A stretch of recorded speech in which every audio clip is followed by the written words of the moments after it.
Hello, everyone. You're all joining and all incredibly welcome here at this Co-operative Party Cooperation Live session. Thank you so much for making some time to be with us tonight for what will be a really interesting discussion which I'm hoping that you're going to be an intrinsic part of as well. We're going to talk about mutuals, we're going to talk about their contribution, we're going to talk about why they matter. We know together that this is something that takes up so much of our time in the Co-operative Party. We have such ambition for the mutual sector, such understanding of the intrinsic role and importance it plays in a fairer, they play in a fairer society. Now, look, there's a couple of bits of housekeeping that I must run through before we get underway. And the first one of that is really to say hello. I should have said who I was and my name. I feel that was a little bit in error. So I'm Joe Fortune, for those of you who I haven't met.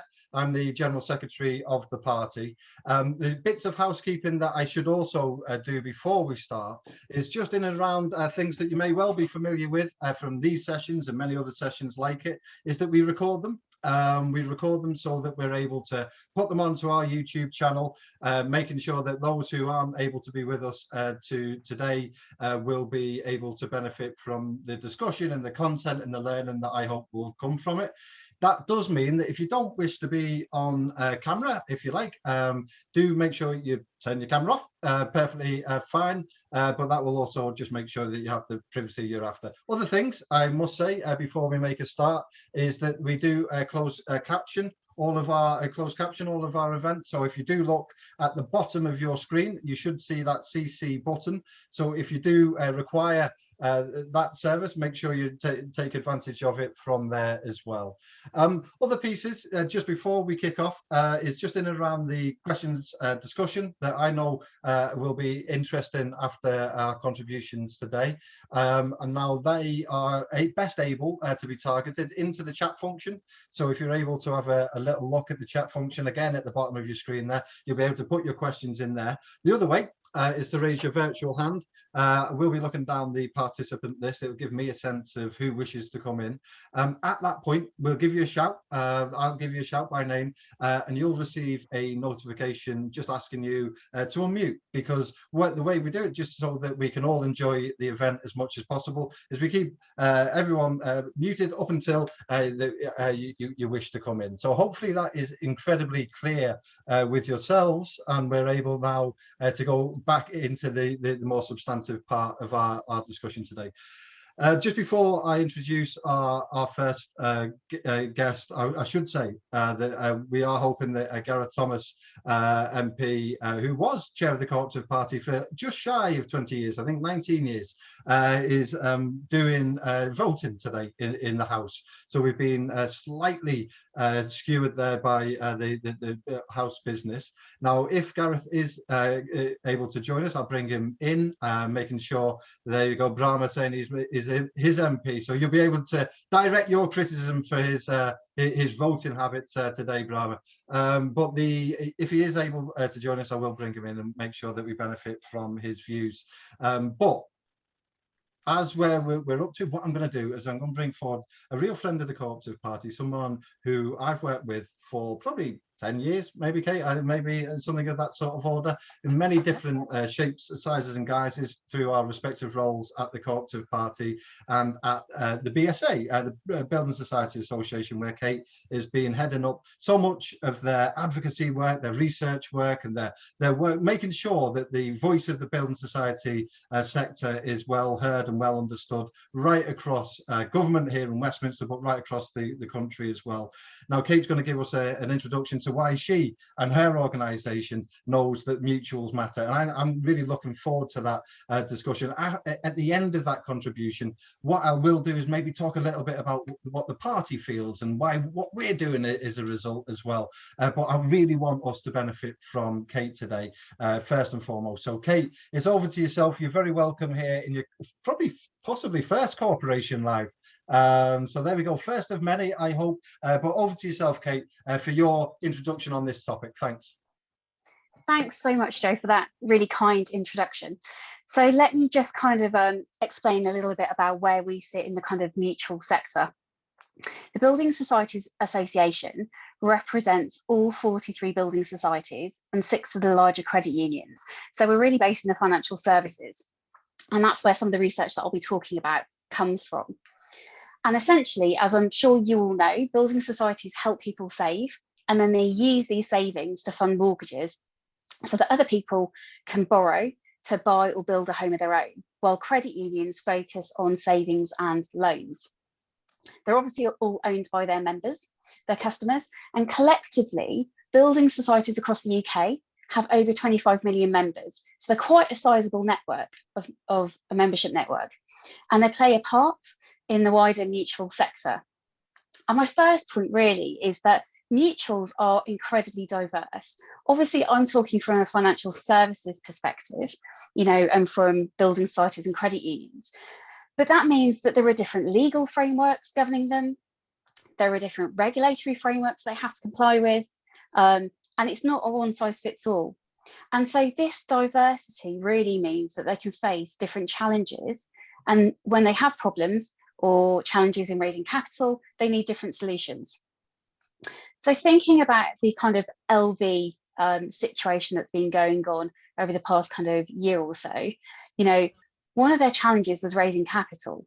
But within the building society sector, we have a mechanism called core capital deferred shares, which allows us to raise not the majority of our capital, but some capital through shares.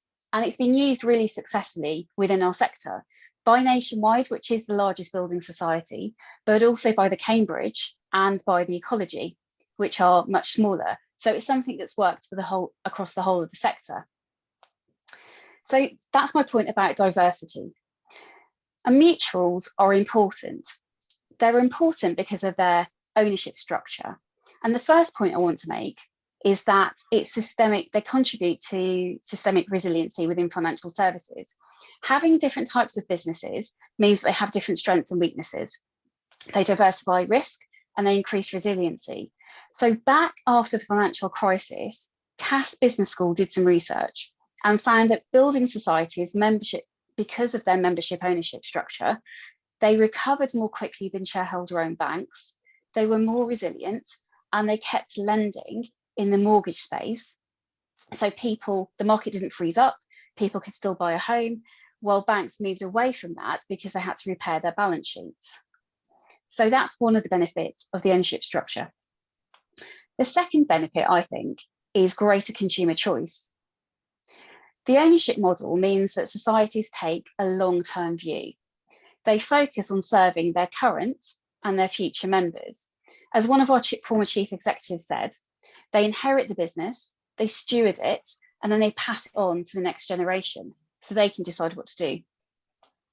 And because of this long-term focus and the fact they don't pay a shareholder dividend, they don't have to do quarterly reporting to the market, there is scope to innovate. There's more resource, thinking space, time to be able to do that. And so that delivers a better product choice for customers. That's particularly true for building societies in the mortgages space, where a lot of mortgage innovation has come about from building societies in the mutual sector and has then been copied by other institutions. I'm thinking of things like green mortgages. I'm thinking about lending to older borrowers and self and custom build, where really building societies are the main lenders in that space. And the final thing that I think the mutual ownership model brings is better service for members. So we work with YouGov to do 6 monthly consumer research. In the last set of results that came out last month, just a couple of days ago, we found that members thought that building societies delivered better customer service than banks. And we're talking a 10% difference, the difference between 91% for building societies and 81% for banks. And there's a key customer metric, which is customers and members are often asked, would you recommend your provider to your friends and family? 85% of building society members said they would, compared with 69% of banks. So those are the benefits that stem from the ownership model, and those are some of the reasons why mutuals are so important. And there are a few opportunities, I think, coming out of the debate around LV over the past year. There's been a lot of discussion in Parliament. There have been debates. The Treasury Select Committee has called us up to give evidence about financial services. It's been really great. And we've been really surprised, actually, by how much support there's been across the political spectrum. And there's a window for us to press for change. And we've had, as Joe knows, we've had a couple of campaigns that we have been working on over the longer term about updating the legislative framework and about changing regulation. And those are our two priorities for the coming year. Updating the Building Societies Act will mean future-proofing, hopefully, the legislation to take account of things like savings platforms, and updating government's frameworks allowing digital voting, online participation in AGMs, helping building societies and credit unions to better serve their members. For credit unions, though, it's slightly different. Updating the legal framework for them is going to mean things like offering additional services to their members, like insurance. It could mean allowing people who are in the same family but maybe don't live at the same address to be able to access the services of the credit unions. And those are really important, particularly as we think about the increasing pressure on consumer households and finances. And the second big ask that we've got is about achieving a more proportionate regulatory framework. And again, that might not sound exciting to you, but it's going to help us serve our members a lot better. At the moment, we've got a one-size-fits-all. With the Penrith Building Society, which is our smallest member, with assets of around 120 million, it's currently subject to the same regulation as the global bank HSBC, with hundreds of billions of pounds of assets. And we're winning that debate with the Treasury, who understand mutuals. We've got a really supportive team there. And we're actually successfully winning the argument with the regulators as well. So it's really optimistic, but it is taking time. And I think that's one of the things that I see in kind of political engagement. It's the fact that there are parts of government that get mutuals, that get different ownership models, and other parts of government don't quite get it. And we need to think more about how we help them to understand when they're drafting legislation and when they're developing policy. So I'm going to wrap up in a couple of minutes, but I'm just going to finish with a couple of asks. Firstly, for those of you on the call, if you haven't joined a building society or a credit union, think about it. And if you're a member already, you don't have to join just one, you can join more than one. But think about engaging with during the AGM season and feeding back and participating in the democratic processes. And then Joe, I've got an ask for you and your colleagues at Co-op Party HQ, which is, as we keep going with these kind of legislative campaigns, we'd love your support to get the message out, because actually this is going to make a massive difference for the people who are members of building societies and credit unions. So I'm going to wrap up there and hand over for kind of questions. That is fantastic. Thank you so much, Kate. That was so clear and precise in the needs, the understanding, and the benefits of financial mutuals and building societies and that wider hinterland of mutual organisation on that side of our cooperative family.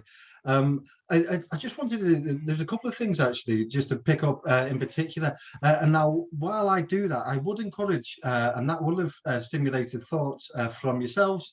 I would encourage yourselves to show that you want to come in, so I'm able to bring you in as soon as I can already see a couple of hands going and one or two people contacting me in chat, but making sure that you take that opportunity as well, because that would have stimulated all sorts of thoughts in ourselves on the call today. But there was a really important point there about democracy within mutuals, and you talked about being a member of a mutual and the importance of that. And you talked about the importance of mutuals within their ability to be more productive, more responsive, more long-term, less short-term driven. You talked about those aspects. Now, I think that it links really well to this LV piece, actually. And now for people who haven't seen, and I think many on this call may have seen the Co-op Party's activity on the was the Liverpool Victoria Insurance Company, LV as their branding is. Liverpool Victoria, an historic insurance mutual brought about by supporting pauper funerals in Liverpool, an amazing history to it. Now they were, and you sort of referenced, Kate, a little bit about the effects of that situation over the last year. Ourselves in the Co-operative Party have been incredibly active in that campaign because we fundamentally believe that it shouldn't move ownership. We fundamentally believe it should not move towards Bain Capital, but should remain as a mutual. And of course we would, you know, as our raison d'etre. We did all sorts, and thousands of us got involved in that campaign. You know, 30,000 members and supporters of the Co-operative Party got involved, and we were involved in the grassroots pieces, we were involved in the national media pieces, and obviously supporting our elected representatives as well as they went on. And I tell you, is that importance of democracy, which I wanted to pick out, democracy within a mutual, because my view, and it's only my view, and I wouldn't expect yourself to speculate, but it would be my view that the management of LV took that democracy maybe too much for granted. I think that they felt that they were going to be able to make that deal, they were going to make that sale, and they were going to be able to be owned by Bain Capital and all the things that I believe that means for ownership across the economy. And actually, we saw the strength of mutuals right there. In some ways, that internal democracy which said, no, we don't believe that, I think took management really by surprise by the seams of it, because they were hell-bent on that happening. And it's about that participation, about that democracy, about the strength that derives, that wider spread of ownership, that spread of purpose within an organization, which I think it really defines what we're up to. And what I also think, from my point of view, that LV is a shot in the arm for ourselves in the cooperative and mutual movement. I think it's an understanding that we can stand up against these external pressures and in our view threat. Because I think that there would have been, and through the 80s and maybe a bit before, there would have been a lot of demutualization, an awful lot of organizations coming together, forming new mutuals in some cases, and in some cases not. And I don't think there was a moment, and Northern Rock would be the most obvious more recent example. And there wasn't that sort of kickback, and this one, it really was. So I think that was a tonic and a shot in the arm for ourselves. But there's so much more I want to say. But and I can see you wanting to come in, Kate, but I also want to bring in Cavan. So let me bring in Cavan. Let me allow you to come back on that point about democracy as well, and encourage others to get involved in the discussion, because I've got a few more things I want to talk about from the party's point of view as well. But I want you to hear much more from yourself. So Cavan, over to yourself. Thank you, Joe. Looking at, I mean, from listening to what we've just heard about mutuals and the options that they provide for people, I think mutualisation is a really good alternative to state ownership of essential infrastructure services such as water, electricity, gas, public transport, and also social care as well within people's homes. Now, my question is how do we go about pushing for those industries and for those services to become mutuals? Because I think the benefit of that is if you have something as a mutual, not only can it not be in a position where if it's owned by the state, it gets put back into private ownership again, but you have the best of both worlds. You have the investment, you have the democracy, and you also have the involvement of the service users and of the customers of those organisations as well to help shape them, rather than, you know, bureaucrats at the top who might say, actually, you know, we're gonna cap prices at a certain level for energy bills, and that might not be affordable for people. Whereas if you have the customers' input, the services will always be running the interests of the people they serve. Thank you very much for that contribution. And again, if you want to come in like Cavan has done, make sure you raise your hand or let us know in the chat. But there's two pieces from that. Now, I'm going to I'm going to put it ever since I want Kate to come back on my point about democracy within mutuals. But then, Kate, if you were able to talk then about some of the challenges that you see within your part of the mutual movement about new mutuals potentially, and I'll come in after that and just talk about some of those particular ones that Cavan's talked about, and maybe some of the experience of new building societies trying to get going and other things like that, Kate. So back to yourself, but on those 2 points, if that's all right. Sure, thanks, Joe. So on member engagement, I was going to say, obviously, well, maybe not obviously, but, you know, working in the sector for building societies, AGM seasons are really kind of big, important kind of time when you can vote on decision making at AGM time. Whereas actually, a lot of our societies will create member engagement points throughout the year. So the Suffolk, for example, actually has kind of a social network and engages with its members and arranges events and things like that. Nationwide has votes where you can choose which charities locally are going to be supported. So they all do it slightly differently, but they all want to encourage member participation and engagement. So that was my kind of first point. And in terms of setting up new mutuals, from a financial services perspective, and there are a variety of different mutuals in it, for building societies, there are two things that they need. One is an experienced management team that the regulators are going to be happy to approve and sign off on. And actually, there's quite a lot of experience, so that isn't an insurmountable hurdle. The second one that's a little more challenging is that they need capital to get started. And the capital needs to be philanthropic capital. So it needs to be a gift. Rather you talking... say that than me at this time in the evening. Philanthropic, well done. Yeah, sorry. Thanks. And so with that, we're talking really of at least £10 million, and our smallest building society has assets of about 120. I don't have that down my sofa, and I'm not sure that many other people do. So that is a challenge for setting up a new building society. But the last one we had, before the regulation changed, was the Ecology back in '81, and that has a focus on green mortgages, and not just green, but actually making sure that people can make their homes either EPC A or even passive house standard. So we've got a great, you know, a really broad range of organisations in the sector who focus on slightly different things, and that's part of the strength of mutuality, I think.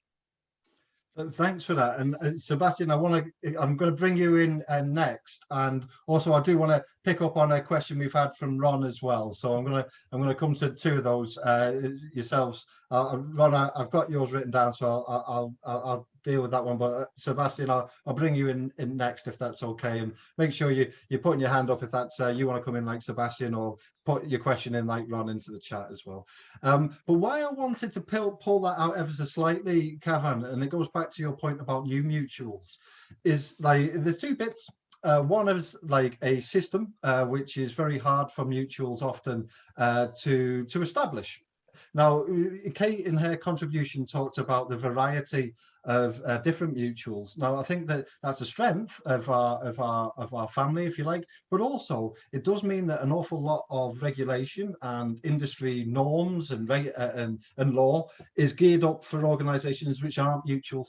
And I think that, like, so what you start to see is, like, even in building society, in the building society and credit union area, building societies in particular, I don't know, what's the oldest building society? Okay, a couple hundred years. What's the first one would have been Ketley's in 1775, and that has merged into, yeah. So we've got a good long history there. Even in a sector where mutuals have existed since 1775, there is still problems for the builder societies in terms of the regulation in which they work and live under, and new mutuals to come up.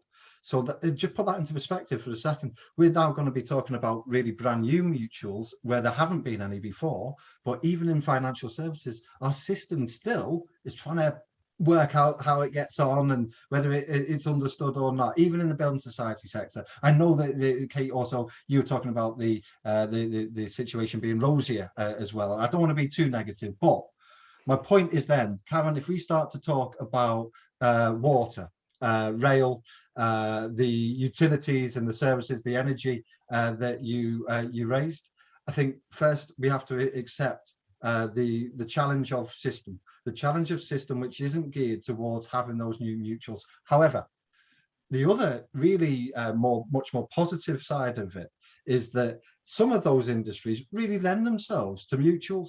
They might not know it, but they really do. Especially in my view, rail, especially in my view, the water industry as well, to be perfectly honest, but that's a much more a longer term piece, requiring industry change before you're able to become mutualized. But over the last 5-6 years, the party's become really focused on what can we mutualize out of the private sector, what can our world move into. So what I'd encourage you to do is have a look at a document called Democratic Public Ownership in the 21st Century, because we spell out how those mutuals can be established. Now, there's still some truisms: money, political leadership, and regulation ready for mutualization. But a set of political leaders with that in mind absolutely can create new mutuals in those areas. And I think you're absolutely right about what the benefits of that would be. I think about that asset lock for industry and services, which are definitely community assets, definitely, in my view, shouldn't be at the behest of private profit, shouldn't be involved in extractive investment based on making sure that there's a short-term profit for the short-term owner. So I just wanted to go from a place of where mutuals are established into that newer space, Cav, and hopefully that helps. But as I say, we have put that plan really in real detail within that document. And maybe, Izzy, if you're able to pop that into the chat for people to have a look at, because it is a detailed document. It does talk about it in depth. Today, I've been talking about that with Welsh ministers as well. How do we create new mutuals?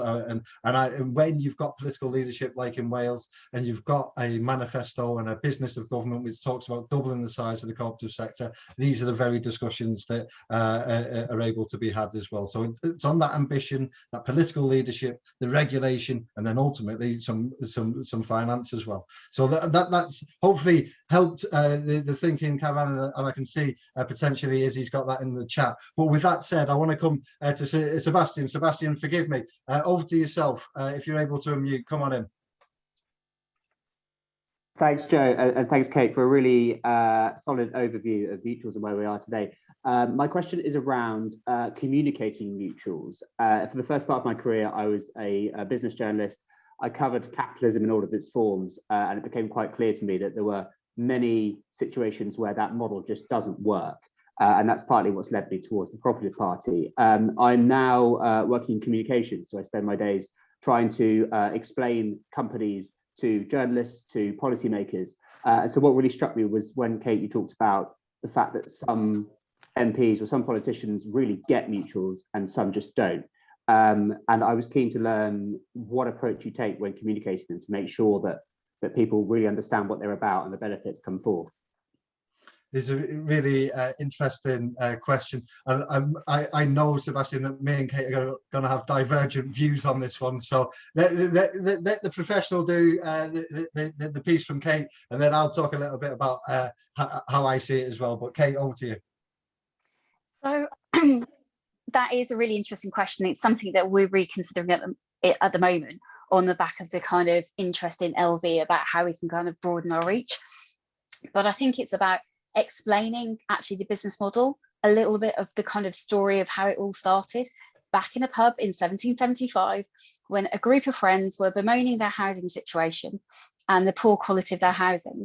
And the pub landlord was fed up of hearing them moan about it and encouraged them to not buy the last pint of the evening, put the money into a collective pot.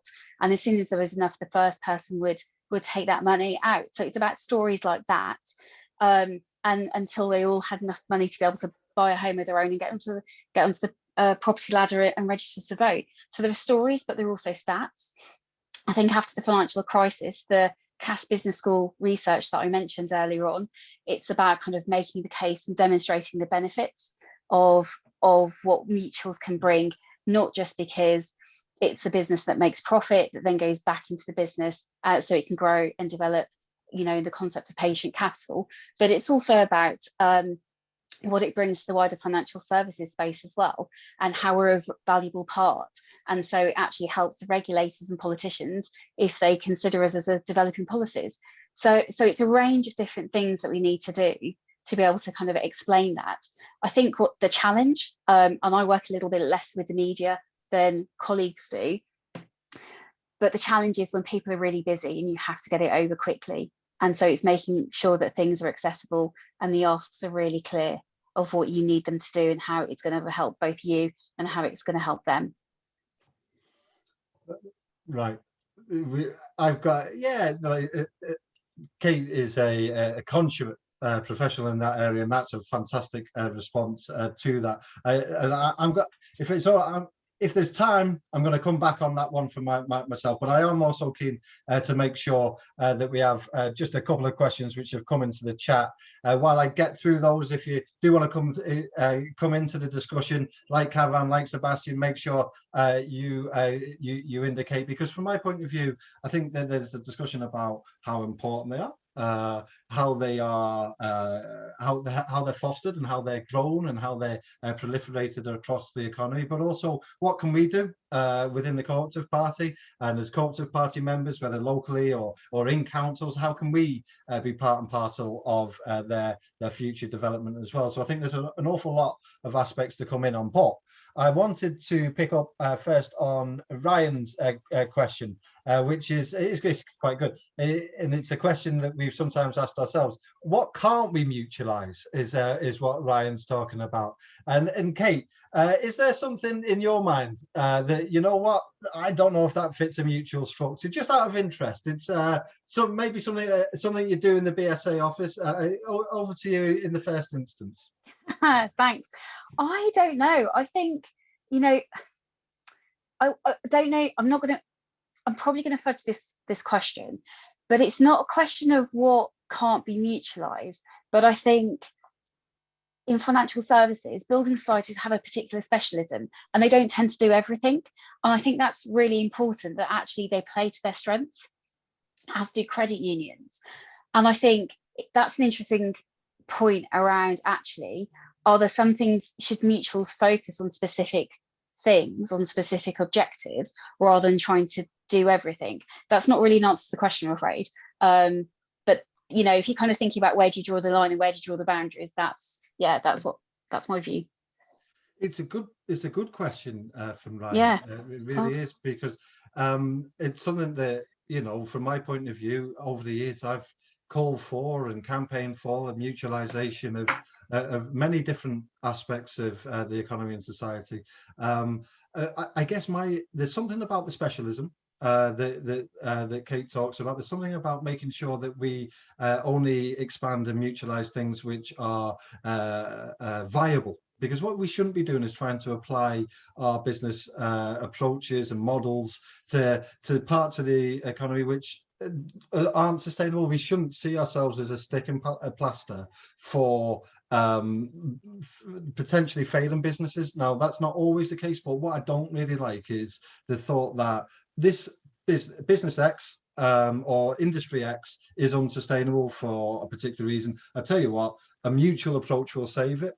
A mutual approach may well benefit it. A mutual approach will definitely benefit the business, in my view. It will definitely benefit the wider economy. But there's something about just being too quick to go into areas where actually maybe the mutual system, the mutual model might not necessarily turn it round as we hope. However, it does then bleed into a question again in the chat, and I'm going to bring you in, John, as well. Very soon. But there's another question in the chat there, and I just want to check from who. I'm sure it's from Ron. Yeah, Ron, talking about Co-op Bank, and Ron's question is, how can the Co-op Bank be still called the Cooperative Bank? And I wanted to finish this bit on mutuals in particular, just on banking, and I will talk about the Co-op Bank as well and give my view of why they are able to. Is that in the UK you can't be a cooperative bank in law. That's not something which is afforded to us in the UK by law. It is afforded right across Europe. largely, I think, everywhere else. So there are great cooperative banking sector, mutual banking sector, some of the most amazing things you're able to find within Germany and France even as well, huge sectors, but you can't be that in the UK. So there's something you can't mutualize by law, is a bank. Now, on the co-op bank, from the cooperative is a protected business term. It is something which both government and people within the cooperative movement have looked at and have decided that, given where they're up to with their articles of association and their contribution within that wider cooperative place, the wider cooperative family, it is something that they are able to continue with. Now, there may be more detail to it, but that's the basic of why they're able to be called the co-op bank. There is a protected business term. The government haven't said that they've broken that covenant. Now, John, I'm going to bring you in. And now, I did see that Gareth Thomas, hero of our movement, has been able to join us, but I'm more interested now in making sure, John, we get your contribution, and then I'm going to bring in Gareth if following that. So, John, over to yourself. If you can hear us, John. Indeed, I can. Thanks very much. Extremely interesting discussion, but there's one question I would like to put. I'm a member of a number of building societies, and like everybody, I'm invited every year to vote in the elections for their directors, and I'm sent potted biographies so I can see who's standing. And I'm always struck by what a high proportion of them, sometimes the majority of them, have had a career in commerce and very many instances in private banking. And I always wonder exactly where these people's loyalties lie. Is it possible to ride two horses at once? Is it possible to have worked for Barclays or HSBC, but then give your unfettered commitment to the mutual principles of a building society? They just seem to me to be very strange animals to be loose in the mutual world, and yet they seem to be running most of our building societies. John, fantastic question. And Kate, over to yourself just for a quick response to that. And I think Gareth will have some views about that as well from recent work as well. But Kate, is there anything you want to come back to John on just before I bring Gareth in? And I want to then get It's a really good question. And actually what we see is that people may have spent a lot of their career in banking, and then they move to the building society sector, and they recognise that actually the culture and the ethos is different, and they really appreciate it. They really enjoy it and they're committed to it. It's almost kind of a late career move over. So if you, what I would say is, if people are coming up, ask those questions about them, pose those questions at AGM. That is your right as a member, and that is what that mechanism is for. Thanks, Kate. And I think John, you posed a question which I think is hugely important to me when I'm thinking about the types of people I want running organisations I'm member owner of as well. I think that's and it's something the cooperative movement has learned lessons over the recent sort of 10-year period as well. I think it's a really important point. And there's also a bit that we've got to grow our own as well. We've got to be able to grow our own, so we're not always looking over our shoulder at other types of organisation with different ethoses for people to come in and help run the business in the mutual in a great way. But Gareth Thomas, you finished voting. I'm taking it. I hope you can hear me. I can see you on the list. Gareth, thank you very much for joining us. As I say, Gareth has been was chair of the Co-operative Party for 19 years, chair of the All Party Mutuals Group at the very forefront of the work on LV, which we've been talking about, Gareth. Today we've been hearing from Kate about the importance of the mutual movement and what its contribution is, what some of the challenges are as well. Look, it's great to have you here. It's always a pleasure to see you. Actually, you did a PMQ today, I think, as well, on potentially financial services. So it's been a busy day for you. But Gareth, any views that you want to give us about some of the lessons from LV, some of the things that the All Party Group on mutuals are thinking? The floor is yours. Thank you very much. Thanks very much, Joe. And when you bullied me into doing this, I wondered slightly what it was that you wanted from me. And so I was really grateful to hear John's question, just as I was joining, because I think it's the sort of, it seems to me at least, it's the sort of central challenge that we should ask all our building societies and friendly societies, at AGMs, and when we have an opportunity, we should ask board members and senior management, what is it that you bring to this organisation that is going to strengthen its mutual ethos and status? And the reason why that's such an important question is because the single weakest point of any mutual, it seems to me, is its board. And that's going to sound an odd thing to say, perhaps because those board members of Nationwide or whatever are often very, very committed. Certainly all the public messaging can demonstrate strong commitment to mutuals.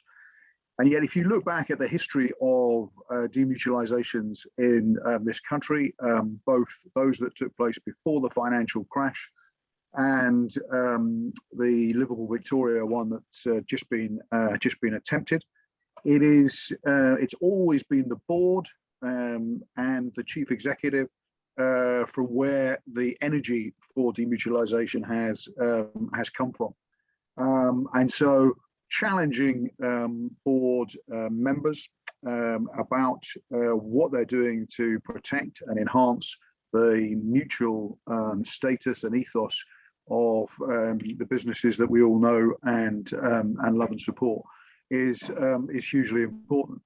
I mean, I'm trying to do some work on savings because we have if you like, the headline crisis in terms of personal finances is around the cost of living going up. But almost 50% of the British population don't have the money in their savings to manage a significant financial difficulty.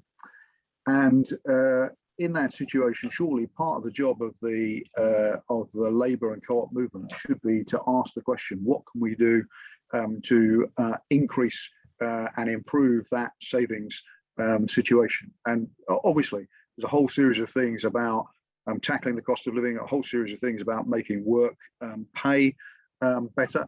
But there are also a number of things beyond that. And it seems to me one of those is about strengthening the mutual sector.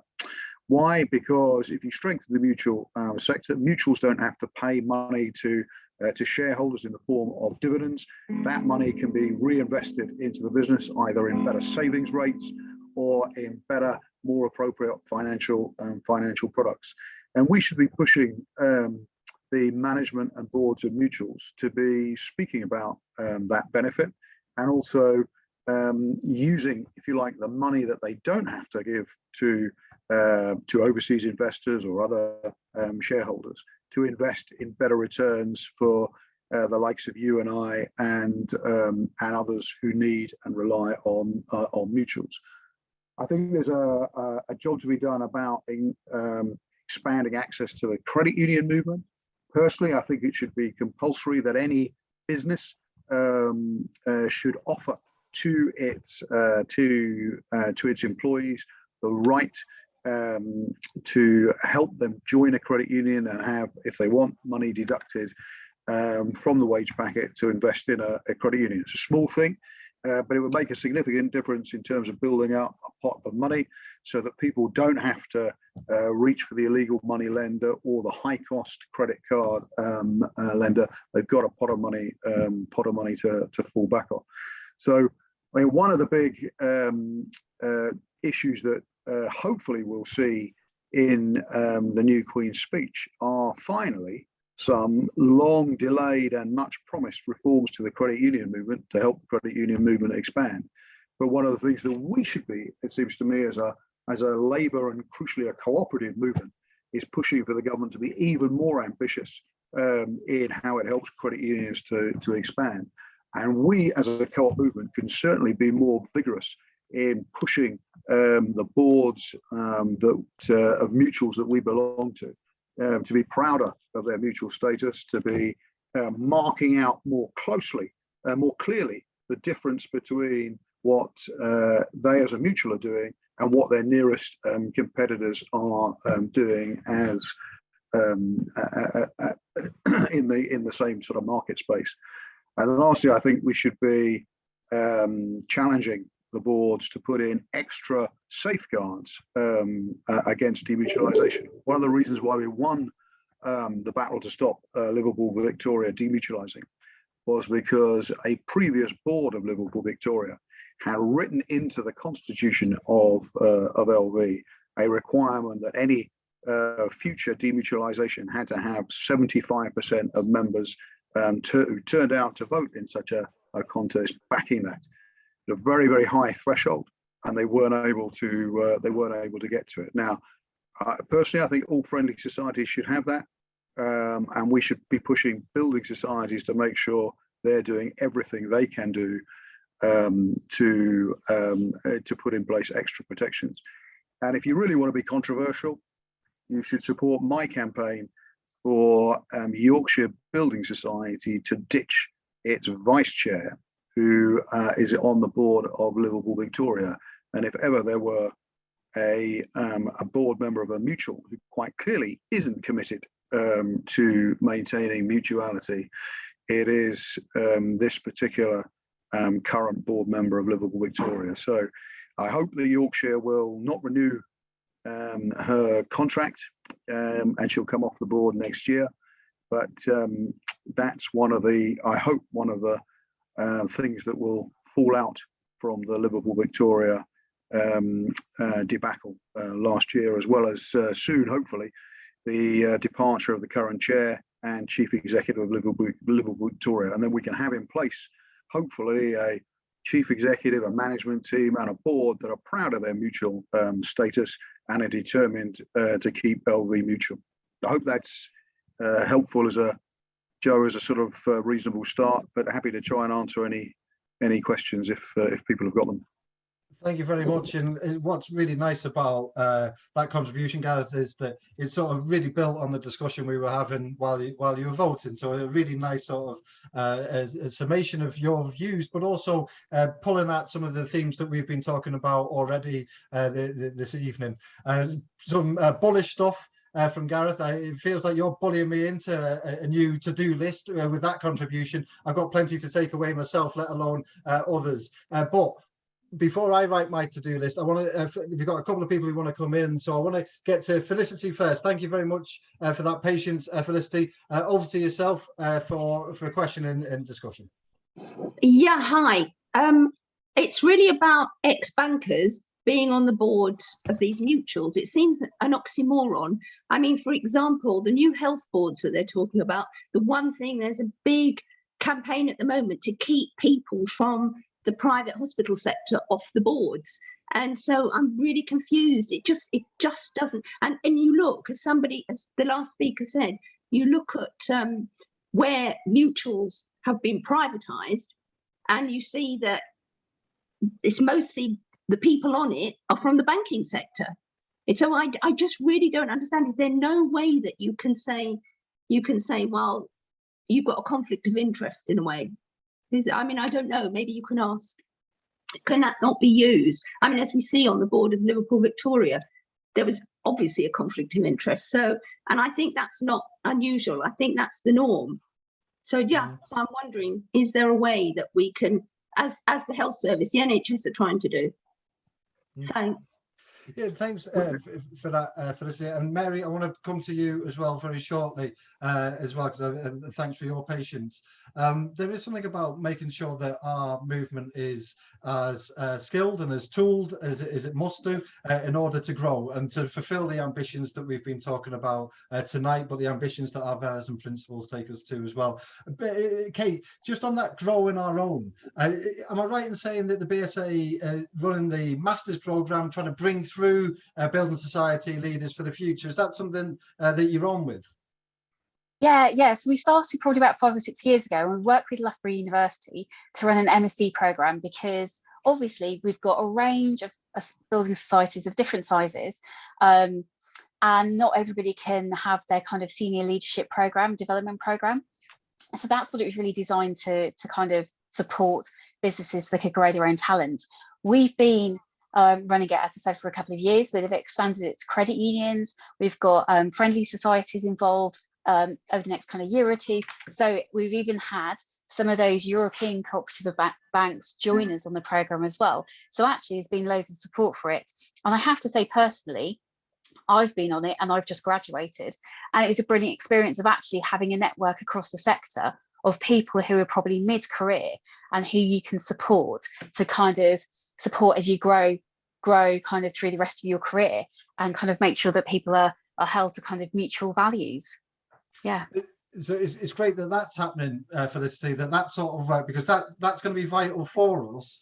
But Gareth, you were talking a little bit there about potentially responsibility on ourselves who are already within the cooperative and mutual sectors and movements to remind people coming into our organisations about what we're all about and what's important to us. And I don't think we can lose sight of that just at the minute, can we? No, I don't think we can do. I mean, I think there is, I'm not going to comment on Felicity's NHS example, but I mean, you do need people on the boards of certainly the biggest mutuals and credit unions that have some expertise in banking. They have to know their way around. And so some crossover is inevitable. But I think, you know, when people have been involved in a big attempt to demutualise a business, as has happened with Liverpool Victoria, I think it does disqualify them to, frankly, to stay on the board of another mutual. And that's why I think Alison Hutchinson, the current vice chair of Yorkshire Building Society, who is on the board of Liverpool Victoria, shouldn't be reappointed. And any members on this call who are members of Yorkshire Building Society, if you've got some time, might want to let the powers that be at Yorkshire know that's your view. I think she pushed it. She pushed the demutualisation of LV so hard with members of LV there. I think she should lose her position on the Yorkshire board. But let's press building societies to say, you know, what is the extra financial benefit of being a member of a mutual? We shouldn't let building societies or credit unions or mutuals off the hook of proving themselves and proving their worth simply because we're members of them. We have some democratic rights to participate in the decisions that they make, and crucially, they haven't got shareholders. We should ask tough questions of them still, and people on this call can play a crucial role in doing so. It only takes 2 or 3 people to ask a question for boards to feel and management to feel under pressure. So we can make a difference. I apologise to everybody on the meeting. I've just had another division bell go, so I'm going to have to run to vote now. You've currently got 4.5 minutes to get there, Gareth, because that you did 3 minutes after the bell. So good luck in that, and thank you very much for making the call tonight. Really appreciate it. Look, it was a short contribution from Gareth, but I think pretty thought-provoking in the discussion that we were having.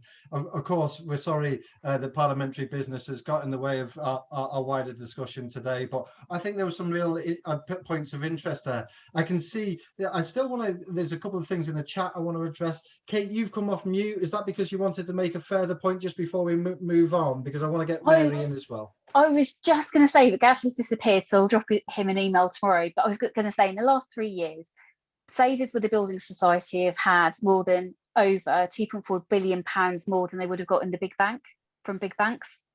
So, you know, there are numbers there to kind of demonstrate the value of mutuals.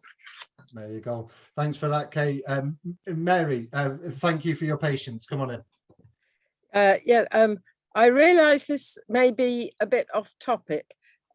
Forgive me if that's the case.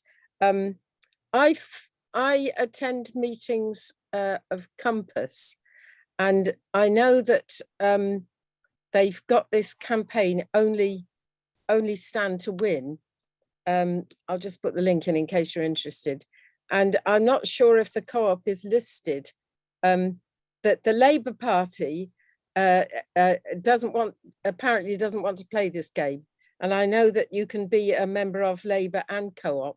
I don't know whether that works, but only stand to win. The idea is don't let the Tories win. you know, don't split the vote. And I just wondered if you're following that campaign. I'm not representing Compass or anything, you know, I'm not, but I was just wondered if you knew about it, that's all. Thank you. Leave it if it's completely off topic. I've put the link in, you can follow it up. Thank you, Mary. I'm going to be honest, that is slightly off topic, that's okay. That's all right. We're amongst friends. I often go off topic myself, is the truth. But look, you know, actually, there's something here. It goes back to something Sebastian was talking about the best way in order for us to represent the cooperative movement and sector. That's one of the clearly to promote, defend the cooperative sector and movement is one of the co-op party's key jobs. And it goes to also what we were talking about in terms of democracy within mutuals as well. My own view is to promote politicians with views completely in line with our values and principles, with our politics, is the best way to achieve a strong voice for the cooperative movement in decision-making tables right across the country. Right now, the cooperative party is represented on 70% of all councils. We have 1,000 elected representatives, the majority of metro mayors, majority of MSs in Wales and MSPs as well. For my money, it's important, Sebastian, for a strong voice for the cooperative sector to really cut through some of the political challenges that you put out. I say elect cooperative, Labour and cooperative as a result of our electoral agreement, Labour and cooperative elected representatives. But Mary, thank you for that as well. Now, look, I would say we have come into the end of our hour. Is the truth. I wanted just to highlight one or two things. One thing that might hit your inboxes tomorrow, friends, or today. It will be an email from us talking about a new campaign on stopping demutualisation along the lines of what Gareth was talking about tonight, actually. So when you have a look at that, campaign, do get involved, do share with your friends, CLPs, local branches, WhatsApp groups, because it's exactly that sort of thing that Gareth was talking about, where the cooperative party thinks as a result of LV that we may be off to in the future. So do look out for that, because we always want to make sure that there is the follow on from a Cooperation Live. Increasingly, we're building into our Cooperation Live a real journey of activity. So that would be the first step on that activity in terms of promoting the mutual sector from this evening. Friends, I've run right up against time. There's discussion there in the chat in and around council housing and mutuals. We'll be coming back to housing. I know in the next, I think 3 or 4 weeks, we'll be coming back to housing. So John, hopefully you're able to join us for that discussion about how our values, how our models can make a real impact in there. I agree with Kevin, of course, that we probably couldn't, and I think probably shouldn't mutualise the arm industry, Kevin. I think that was a fairly reasonable shout. I don't think that's one I would potentially like to promote and defend in the way in which I generally do day in, day out. So that's one which can be left elsewhere. But look, friends, we've run right up against our time. We've had the contributions from yourself, and I hope it's been quite an interesting discussion about mutuals and the benefit of them and some of the challenges and some of the things that we do to promote as well. It's central to what we do. It's central to me that you enjoy the discussion, take something from the discussion, because this is why we put them on. We put them on to learn as a group, as a collective, as a group of members, a group of supporters. That's what we're trying to do to one another, me as much as the next person. Lastly, within my last 30 seconds is to thank Creagh for your really expert input this evening for our discussion. You're really clear expedition of where we're up to with financial mutuals, but credit unions as well. I know that the Cooperative Party will take up the calls that you made at the end of your contribution, Kate. I look forward to working with you in the future, especially on that Queen's speech bit that we've heard this evening as well. So thank you very much for what is your first, and I hope not last, Cooperation Live. Friends, we're bang up against it. Thank you very much for making time this evening. Thank you very much for supporting the Cooperative Party. And I look forward to seeing you for further Cooperation Live sessions like this in the future. Good evening. Bye-bye.